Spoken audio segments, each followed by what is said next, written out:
Assalamualaikum warahmatullahi wabarakatuh. Kami dari kelompok 9 akan mempresentasikan makalah kelompok kami yang berjudul Capital Asset Pricing Model atau yang disingkat dengan CAPM. Sebelum ke materi, saya akan memperkenalkan teman kelompok saya. Yang pertama, saya sendiri Clara, NIM 1905012153 sebagai pemateri pertama. Kemudian Risma Syafitri, NIM 1905011224 sebagai pemateri kedua. Selanjutnya Umar Wira, NIM 1905011211 sebagai pemateri ketiga.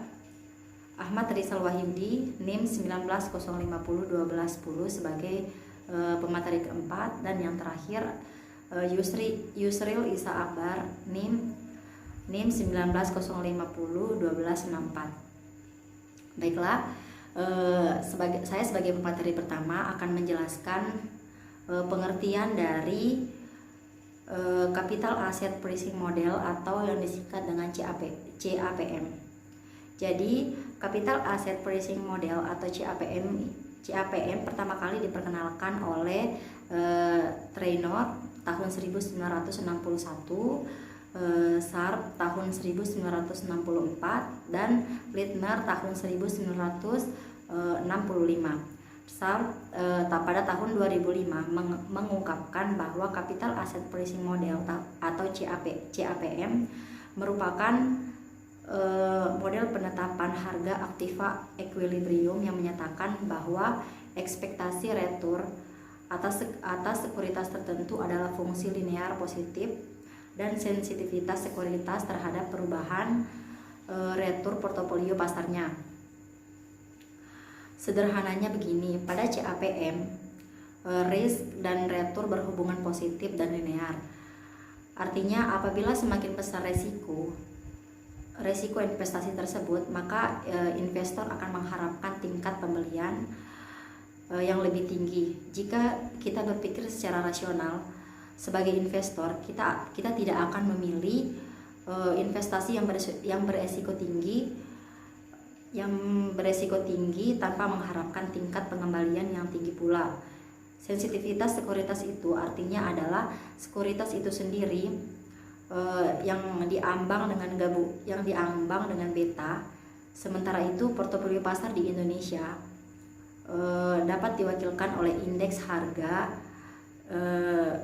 harga saham gabungan atau yang disingkat dengan IHSG.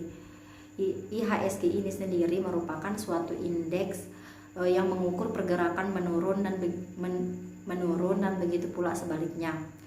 Hal ini tergantung pada tingkat sensitivitas sekuritas terhadap perubahan retur portofolio.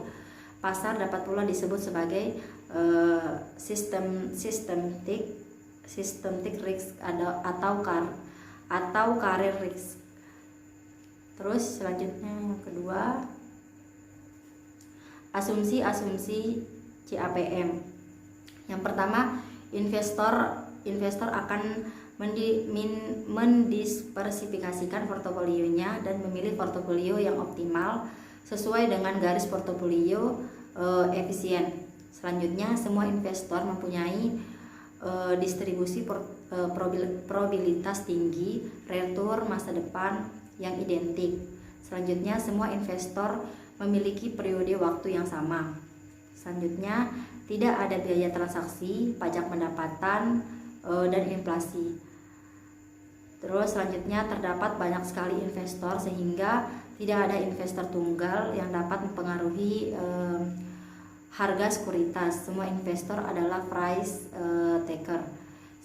Selanjutnya, pasar dalam keadaan seimbang atau equilibrium.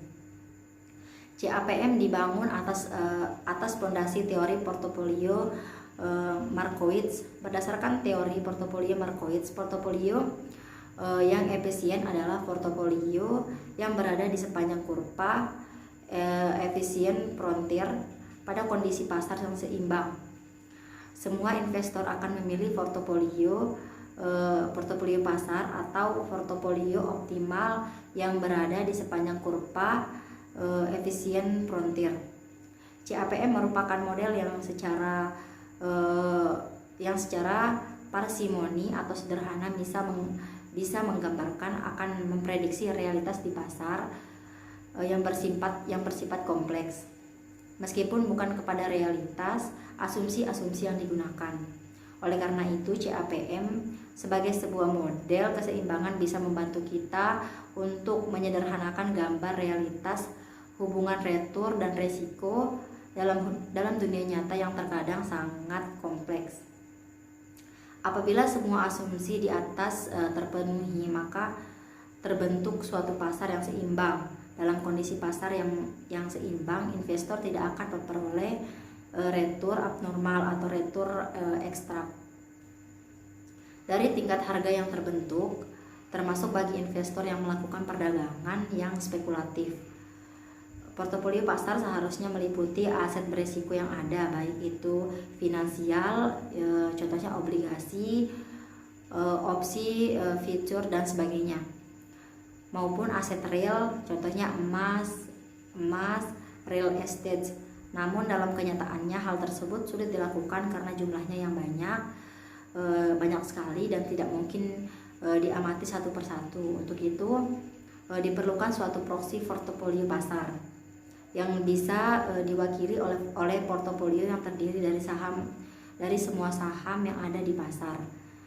Proksi ini bisa diwakili oleh nilai indeks pasar. Untuk selanjutnya, indeks pasar inilah yang digunakan sebagai portofolio pasar. Itu saja yang bisa saya jelaskan. Selanjutnya akan dijelaskan oleh pemateri selanjutnya. Sekian dari saya. Wassalamualaikum warahmatullahi wabarakatuh. Assalamualaikum warahmatullahi wabarakatuh. Di sini saya akan mewakilkan Risma Syafitri untuk mempresentasikan materi selanjutnya, karena berhubung dia lagi sakit, jadinya saya yang mewakilkan untuk penyampaian materinya. Jadi materi selanjutnya yaitu equilibrium pasar modal. Apa itu equilibrium? Jadi equilibrium itu keseimbangan pasar terjadi ketika jumlah penawaran dan permintaan setara, tidak ada kecenderungan untuk goyah di antara keduanya. Jika digambarkan melalui grafik, equilibrium muncul ketika kurva penawaran dan kurva permintaan saling memotong. Harga equilibrium merupakan harga yang terjadi pada titik tersebut. Kuantitasnya disebut kuantitas equilibrium. Pada harga yang seimbang tersebut, permintaan dan jumlah yang dapat dibeli klien tepat sama dengan yang mampu dijual produsen. Hal ini yang membuat permintaan dan penawaran tersebut sama persis. Ada pula kondisi disequilibrium pasar. Kemampuan permintaan tidak sama dengan jumlah yang dapat dipasok. Kemudian kemungkinan lebih besar atau lebih kecil. Namun keadaan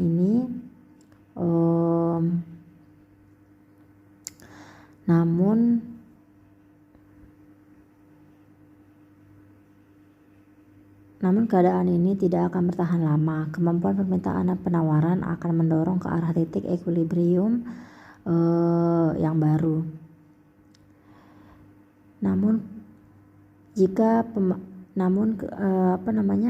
Jika pasokan berkurang, harga produk akan naik. Sebaliknya, jika pasokan terjadi surplus, harga akan turun. Kita dapat menghitung keseimbangan atau equilibrium dengan rumus sebagai berikut. Jumlah permintaan sama dengan jumlah penawaran sama dengan jumlah keseimbangan. Kemudian harga permintaan sama dengan harga penawaran sama dengan harga keseimbangan. Jadi di sini mungkin sekian. Jadi di sini ada dua fungsi utama yang bertindak dalam pembentukan equilibrium, antara lain yang pertama ada fungsi permintaan, terus yang kedua ada fungsi penawaran. Mungkin itu saja yang bisa saya sampaikan. Sekian dari saya. Wassalamualaikum warahmatullahi wabarakatuh. Assalamualaikum warahmatullahi wabarakatuh. Di sini saya akan menjelaskan tentang portofolio pasar. Portofolio pasar adalah portofolio yang berisi dengan semua aktiva yang ada di pasar. Semua investor akan melakukan investasi di portofolio yang sama, yaitu portofolio pasar. Asumsi ini berlaku karena asumsi-asumsi KAM, yaitu semua investor menggunakan analisis yang sama, yaitu metode Markowitz. Karena portofolio pasar menggunakan semua aktiva berisiko, maka portofolio pasar ini merupakan portofolio dengan disertifikasi yang sempurna. Garis pasar modal dan garis pasar sekuritas. Yang pertama, garis pasar modal. Hubungan antara risiko dan return portofolio efisien akan menghasilkan garis pasar modal market. Sementara hubungan antara risiko dan return sekuritas individual akan menghasilkan garis pasar sekuritas Security Market Line (SML). Yang kedua, garis pasar sekuritas. Garis pasar sekuritas atau Security Market Line adalah garis pasar yang menghubungkan tingkat return harapan dari suatu sekuritas dengan risiko sistematis. SML digunakan untuk menilai sekuritas secara individual pada kondisi pasar yang seimbang, yaitu menilai tingkat return yang sama diharapkan dari suatu sekuritas individual pada suatu tingkat risiko sistematis tertentu. Terima kasih. Assalamualaikum warahmatullahi wabarakatuh. Assalamualaikum warahmatullahi wabarakatuh. Saya Ahmad Rizal Wahyudi, NIM 1905012110. Saya akan melanjutkan materi dari kelompok saya, yakni penjabaran model CAPM. Menurut Tadelilin, CAPM merupakan salah satu model keseimbangan yang dapat menentukan hubungan antara tingkat return harapan dari suatu aset beresiko dengan aset risiko dari aset tersebut pada kondisi pasar yang seimbang. Dalam metode CAPM, pengambilan keputusan investasi pada saham didasari atas saham efisien dan saham tidak efisien.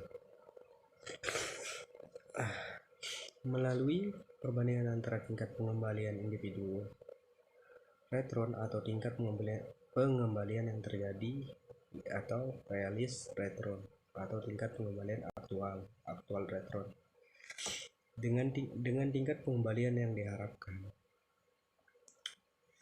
atau efektif return. Saham efisien adalah saham yang memiliki tingkat pengembalian individu lebih besar dibandingkan pengembalian yang diharapkan. Expected return atau RI lebih kecil, sedangkan saham tidak efisien adalah saham yang memiliki tingkat pengembalian individu lebih kecil dari pengembalian yang diharapkan. RI lebih besar dari E dengan kondisi pasar saham yang tidak konsisten dan kompleks seperti saat ini. Diharapkan penggunaan metode CAPM dapat membantu investor dalam meminimalisasi resiko dan memaksimalkan return dalam investasi yang dilakukan. Sekian dari saya. Assalamualaikum warahmatullahi wabarakatuh. Mohon maaf apabila ada kekurangan dan lebihnya, mohon dimaafkan. Assalamualaikum warahmatullahi wabarakatuh. Saya Yusril Iza Akbar, NIM 190501264, akan melanjutkan pemateri terakhir, yaitu pengujian empiris terhadap CAMS.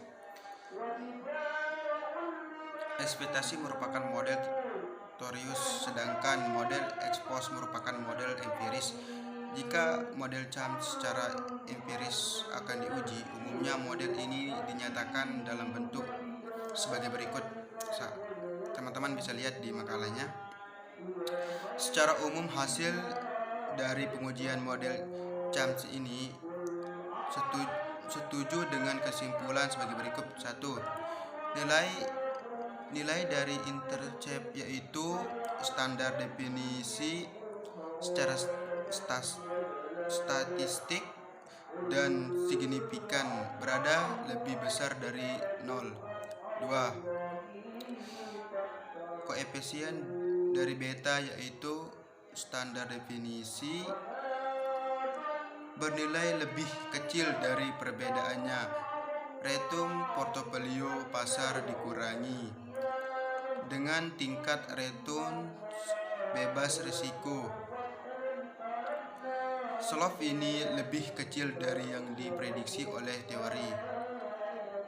Implikasi ini adalah bahwa sekuritas dengan beta yang kecil akan mendapatkan return yang lebih tinggi dibandingkan dengan return ekspektasian yang diperoleh oleh Chams, dan sebaliknya untuk sekuritas dengan beta yang besar akan mendapatkan return yang lebih rendah dibandingkan dengan return